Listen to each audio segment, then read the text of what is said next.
Dear friends, if we are going to consider the mutual concerns of priest and physician, we should look first at certain phenomena in human life that slide over easily into the pathological field, phenomena that need a physician's understanding, and that also reach in an extraordinary way into profound depths, even, may I say, into the esoteric realm of religious life. We have to realize that all branches of human knowledge must be liberated from a certain coarse attitude that has come into them in this materialistic epoch.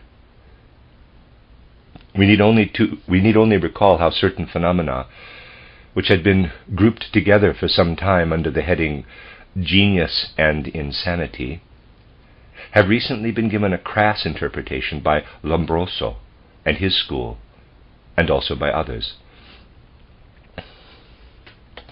Footnote: Cesar Lombroso, Lombroso, 1836 to 1909, Italian anthropologist, wrote Genius and Insanity, 1864, and titled The Criminal, Anthropological, Medical, and Legal Aspects, 1876. End of footnote.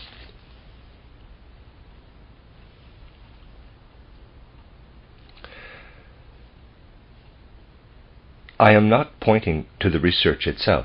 That has its uses, but rather to their way of looking at things, to what they brought out as, quote, criminal anthropology, close quote, from studying the skulls of criminals.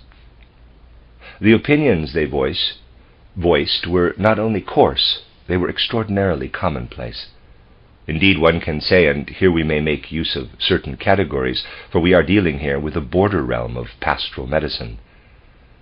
One can say, obviously the Philistines all got together and established among themselves what the normal type of human being is, and it was as near as could possibly be to a Philistine. And whatever deviated from this type was pathological. Genius on one side, insanity on the other. Each in its own way was pathological. Since it is quite obvious to anyone with insight that every pathological characteristic also expresses itself bodily, it is also obvious that symptoms can be found in bodily characteristics, pointing in one or the other direction. It is a matter of regarding the symptoms in the proper way. Even the lobe of an ear can, under certain conditions, be clearly revealing of some psychological peculiarity, because such psychological peculiarities are connected with the karma that works over from earlier incarnations. The forces that build the physical organism in the first 7 years of human life are the same forces by which later we think. So it is important to consider certain phenomena, not in the customary manner, but in a really appropriate way, and not so much regarding them as pathological, although we will be led into aspects of pathology through these very phenomena, but more to obtain through them a view of human life itself. Let us for a moment review the picture of man that anthroposophy gives us. The human being stands before us in his physical body, which has a long evolution behind it, 3 preparatory stages before it became his earthly body, as is described in my book titled Occult Science and Outline. This earthly body needs much more for it to be understood than what is brought to it by today's anatomy and physiology. For I would point out that the human physical body, as it is today, is a true image of the etheric body, which is in its 3rd stage of development, of the astral body, which is in its 2nd stage, and even to a certain degree, of the ego organization which man first received on earth, which therefore is in its 1st stage of development. All of this is stamped like the stamp of a seal upon the human physical body, which makes the physical body, as it confronts us today, extraordinarily complicated. Only its purely mineral physical nature can be understood with the methods of knowledge that are brought to it today. What the etheric body impresses upon it is not to be reached at all by those methods. That has to be observed with the eye of a sculptor, in such a way that one obtains pictorial images of cosmic forces, images that can then be recognized again in the form of the entire man and in the forms of the single organs. The physical human being is also an image of the breathing and blood circulation. But the entire dynamic activity that works and weaves through the blood circulation and breathing system can only be understood if one thinks of it in musical forms. If, for instance, one recognizes the formative forces which are poured into the skeletal system and then became active in a finer capacity in the breathing and circulation, if one recognizes these forces as possessing a musical character. We can perceive in eurythmy how the octave goes out from the shoulder blade and proceeds along the bones of the arm. This bone formation of the arm cannot be understood from a mechanical view of dynamics, but only from musical insight. We found the interval of the prime extending from the shoulder blade to the bone of the upper arm, the humerus. The interval of the second in the humerus. The third from the elbow to the wrist. We find two bones there because there are 2/3 in music, a larger and a smaller, and so on. In short, if we want to find the impression of the astral body upon the physical body, upon the breathing and blood circulation, we are obliged to bring a musical understanding to it. Still more difficult to understand is the ego organization. For this one needs to grasp the meaning of the first verse of the Gospel of St. John, quote, "In the beginning was the Word," close quote. The Word is meant there to be understood in a concrete sense, not abstractly as commentators of the Gospels usually present it. If this is applied concretely to the real human being, it provides an explanation of how the ego organization penetrates the human physical body. You can see that we ought to add much more to our studies if they are to lead to a true understanding of the human being. However, I am convinced that a tremendous amount of material could be eliminated, not only from medical courses, but from theological courses too. If one would only assemble the really essential material, the number of years a medical student, for instance, must spend today in his course would not be lengthened but shortened. Naturally, it is thought in materialistic fashion today that if there's something new to be included, you must tack another half year onto the course. Out of the knowledge that anthroposophy gives us, we can say that the human being stands before us in his physical, etheric, and astral bodies and his ego organization. During waking life, these 4 members of the human organization are in close connection. During sleep, the physical body and etheric body are together on one side, and the ego organization and astral body on the other side. With knowledge of this fact, we are then able to say that the greatest variety of irregularities can appear in the connection of ego organization and astral body with etheric body and physical body.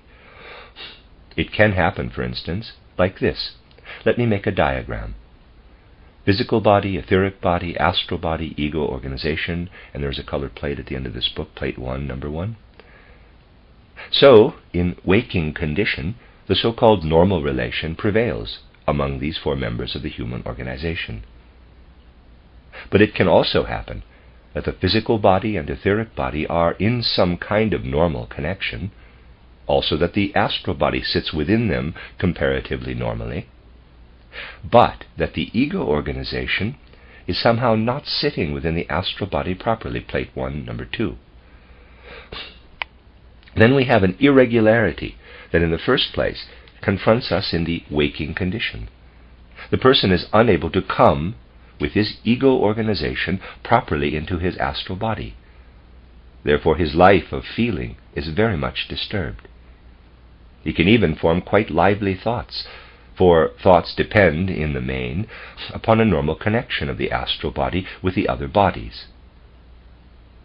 But that the sense impressions will be grasped appropriately by the thoughts depends upon the ego organization being normally united with the other members of the human being.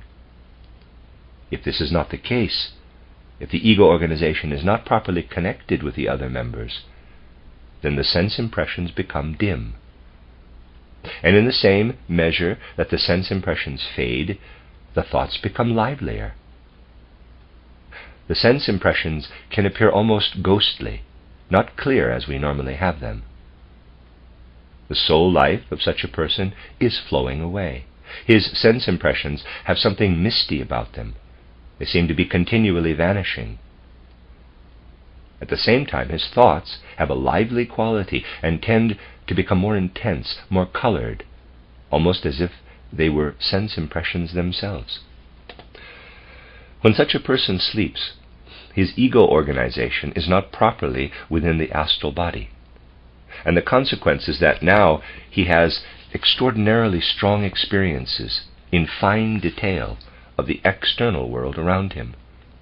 He has experiences with his ego and astral body both outside his physical and etheric bodies, of that part of the world in which he lives, for instance, the finer details of the plants or orchard around his house.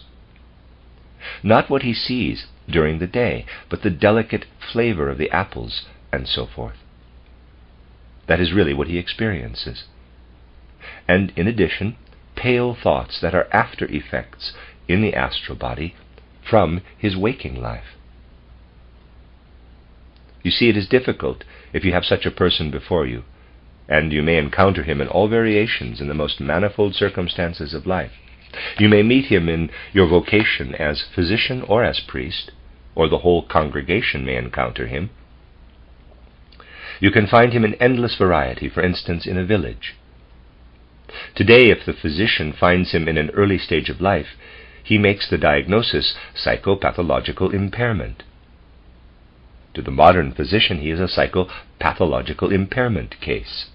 He is at the borderline between health and illness. His nervous system, for instance, can be considered to be on a pathological level.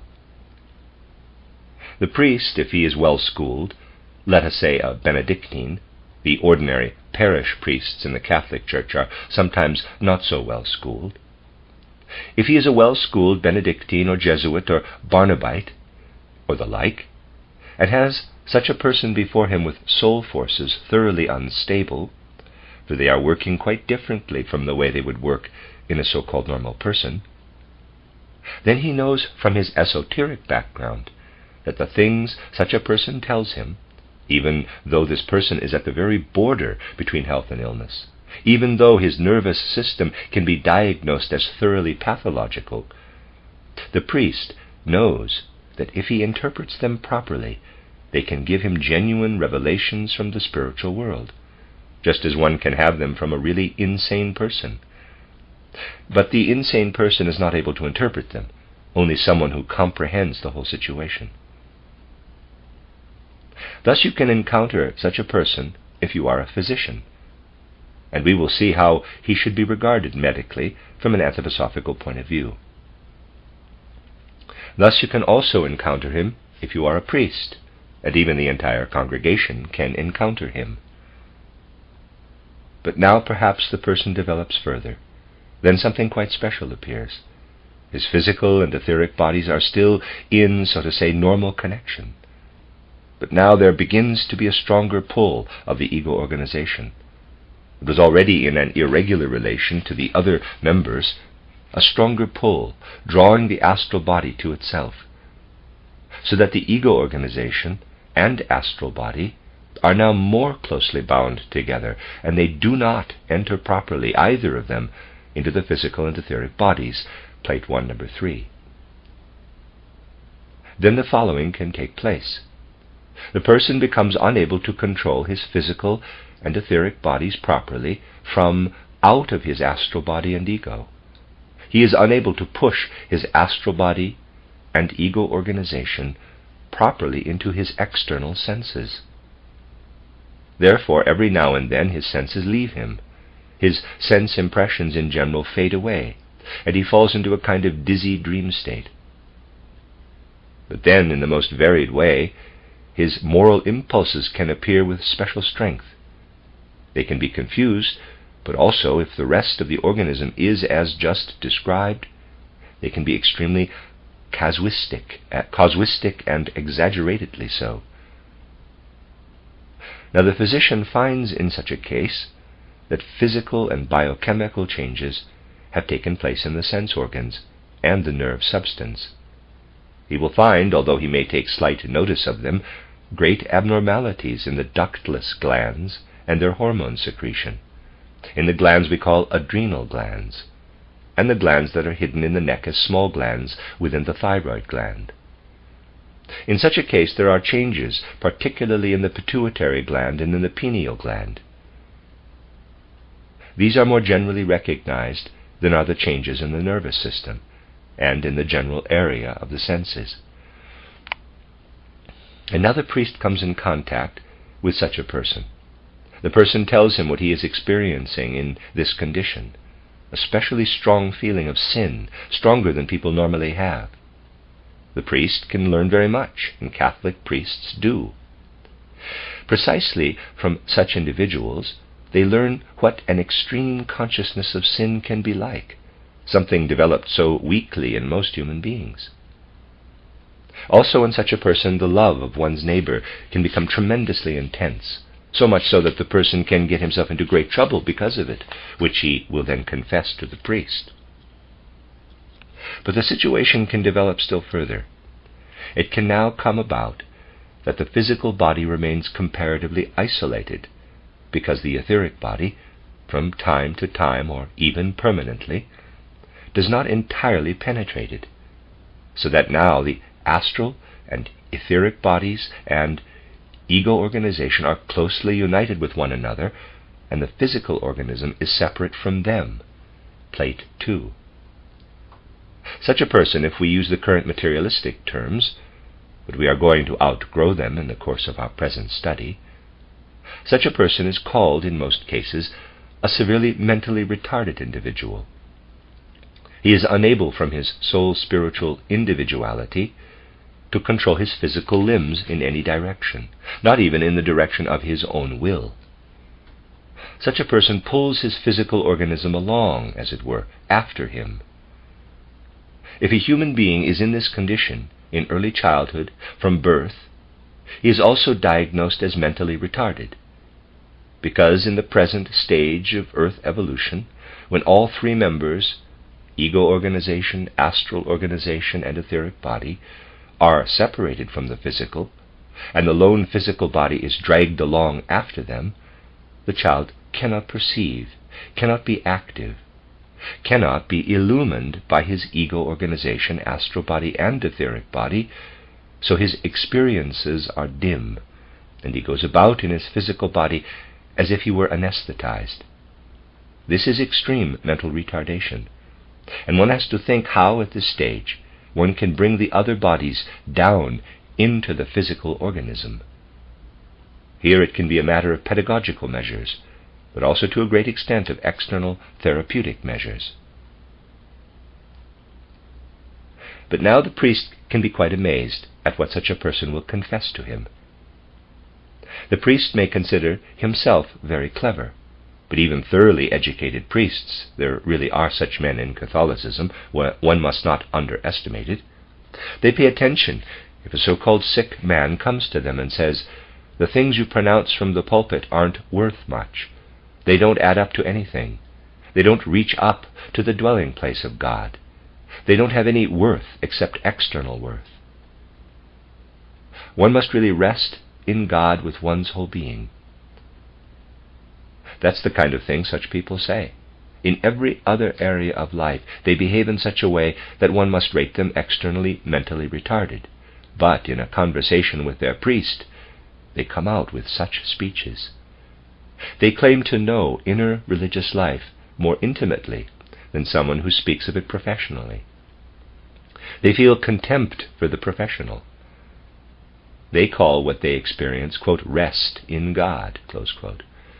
And you can see that the priest must find ways and means to relate himself to what such a person, one can say patient, or one can use other terms, to what such a human being is experiencing within himself. One has to have a sensitive understanding for the fact that pathological conditions can be found in all spheres of life, for the fact that some human being may be quite unable at the present time to find his way in the physical sense world, quite unable to be the sort of human that external life now requires all of us to be. We are all necessarily, to a certain degree, Philistines as regards external life, but such persons as I am describing are not in condition to travel along our Philistine paths. They have to travel other ways. A priest must be able to feel what he can give such a person, how to connect what he can give out of himself with what that other human being is experiencing. Very often, such a person is simply called, quote, one of the queer ones, close quote. This demands an understanding of the subtle transition from illness to spirituality. But our study can go much further. Let us think what happens when a human being goes through his entire sequence of development in the course of his life. At some life period he is in this condition, Plate 1, number 2, where only the ego organization has loosened itself from the other members of the organism. In a later life period, he advances to this condition, Plate 1, number 3. In a still later period to this, Plate 2. He only goes through this sequence if the first condition, perhaps in childhood, which is still normal, shows a tendency in him already to lose the balance of the four members of his organism.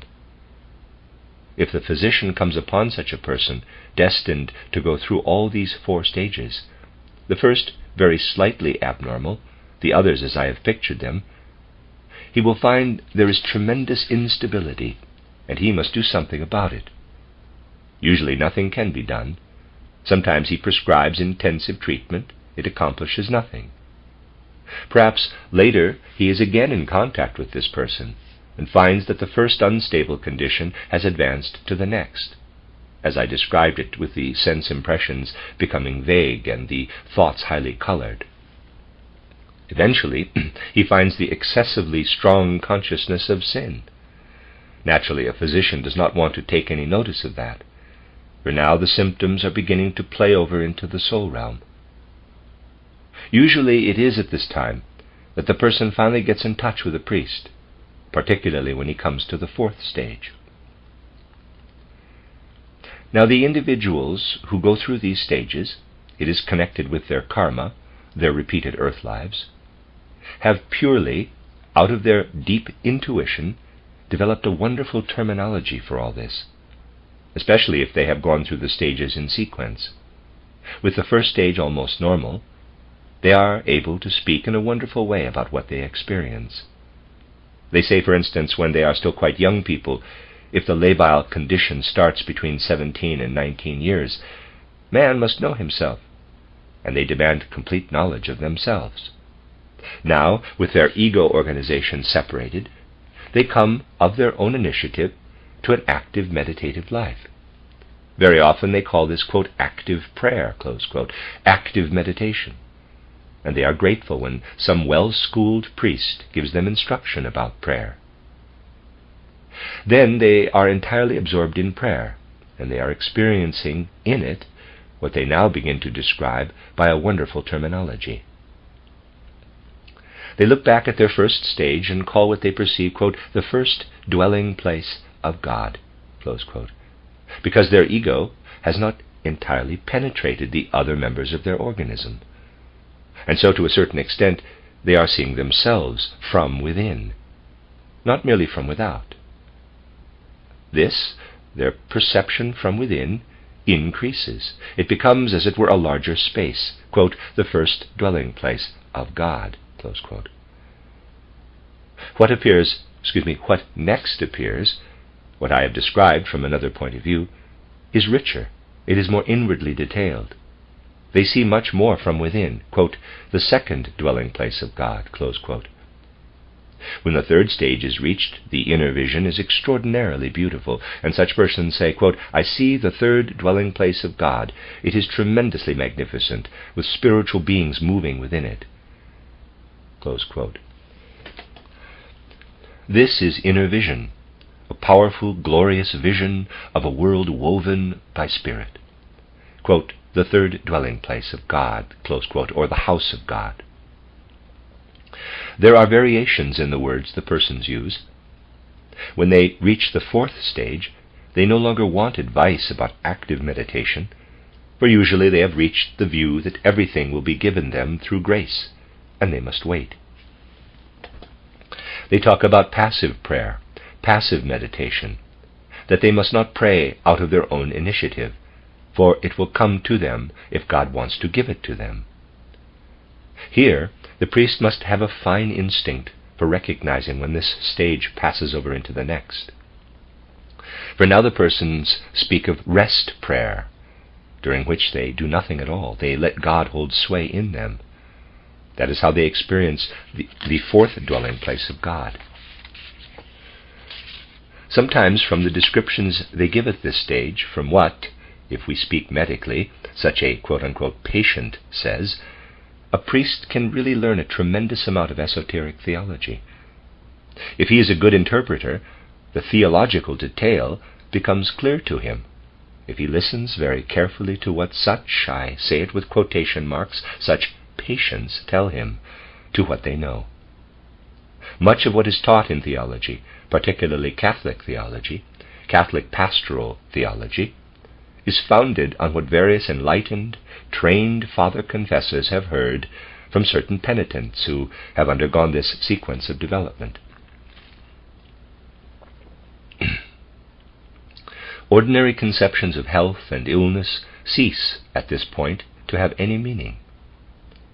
If such a man is hidden away in an office, or if such a woman becomes an ordinary housewife who must spend her days in the kitchen or something similar in bourgeois everyday life, these persons become really insane and behave outwardly in such a way that they can only be regarded as insane.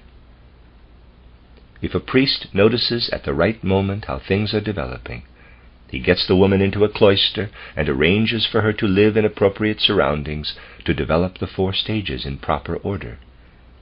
Through such a patient, the enlightened father confessor is able to look into the spiritual world in a modern way, but similarly to the Greek priests who learned about the spiritual world from the Pythians. Footnote, Pythians, priestesses of Apollo, who delivered the oracles at Delphi. End of footnote. The Pythians, who imparted all kinds of revelations concerning the spiritual world through earthly smoke and vapor. What sense would there be today in writing a thesis on, quote, the pathological aspect of the Greek Pythians, close quote? It could certainly be done, and it would be correct, even absolutely true, but it would have no meaning in a higher sense. For as a matter of fact, very much of what flowed in a magnificent way from Greek theology into the entire cultural life of Greece originated in the revelations of the Pythians. As a rule, the Pythians were individuals who had come either to this 3rd stage or even to the 4th stage. But we can think of a personality in a later epoch who went through these stages under the wise direction of her father confessors, so that she could devote herself undisturbed to her inner visions. Something very wonderful developed for her, which indeed also remained to a certain degree pathological. Her life was not just a concern of the physician or of the priest, but a concern of the entire church. The church pronounced her a saint after her death. This was Saint Theresa. This was approximately her path. Footnote, Theresa von Jesu or von Avila, 1515 to 1582, Carmelite nun, reformed the order in association with John of the Cross, canonized by the Church. End of footnote. You see, dear friends, one must examine such things as this if one wants to discover what will give medicine and theology a real insight into the nature of the human being. One must be prepared to go far beyond the usual category of ideas, for they lose their value. Otherwise one can no longer differentiate between a saint and a fool, between a madman and a genius, and can no longer distinguish any of the others except a normal dyed-in-the-wool average citizen. This is a view of the human being that must first be met with understanding. Then it can really lead to fundamental esoteric knowledge. But it can also be tremendously enlightening in regard to psychological abnormalities, as well as physical abnormalities and physical illnesses. For the stages which we have been discussing to appear, certain conditions are necessary. There has to be a certain consistency of the person's ego, so that it is not completely penetrating his organism. Also, there must be a certain consistency of the astral body. If it is not fine, as it was in St. Theresa, if it is coarse, then the result will be different. With St. Theresa, due to the delicacy of her ego organization and astral body, certain physical organs in the lower body had been formed with the same fragile quality. But it can happen that the ego organization and astral body are quite coarse, and yet they have the same characteristic as above. Such an individual can be comparatively normal and show only the physical correlate. Then it is only a physical illness. One could say, on the one hand, there can be a St. Theresa constitution, with its visions and poetic beauty, and on the other hand its physical counter-image in diseased abdominal organs, which in the course of this second person's life is not reflected in his ego and astral organization. All these things must be spoken about and examined, for they confront whoever holds responsibility as physician or priest, and he must be equal to their challenge. A theological, religious activity only begins to be effective if the theologian is prepared to cope with such phenomena, and the physician only begins to be a healer of his fellow men if he also is prepared to deal with such symptoms.